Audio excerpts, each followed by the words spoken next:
నీకోసమే వేచి ఉన్నాను తండ్రి, నా హృదయంలోకి ప్రవేశించని చెప్పేసి ప్రభువుని ఆహ్వానించుకుందాం. రావయ్యా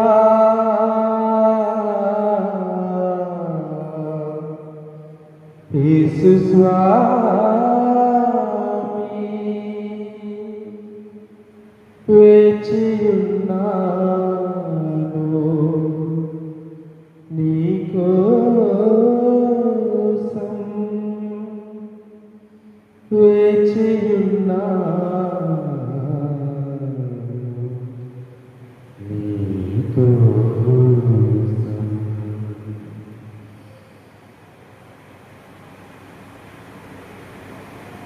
ప్రభువు మనల్ని పరీక్షిస్తున్నారు. నీ ఆధ్యాత్మిక కన్నులను తెరిచి చూడు. నీ హృదయంలో ప్రవేశించినటువంటి ప్రభువుని నువ్వు గుర్తించు. ప్రభువుతో మాట్లాడు, ప్రభుని స్తుతించు, ప్రభువుని ఆరాధించు, ఆయనకు నామమును కనపరచు. ఈ వేకువ చామని ప్రభువు నిన్ను మరొకసారి కొత్త జీవితంలో నింపి ఉన్నాడు. రాత్రికాల సమయంలో మంచి నిద్రని ప్రసాదించి, ఈ ఉదయకాల సమయంలో ఒక క్రొత్త జీవితాన్ని ప్రసాదించి నిన్ను మేల్కొల్పి తన సన్నిధికి ఆహ్వానించినటువంటి ప్రభువు నీ హృదయంలోకి ప్రవేశించున్నాడు.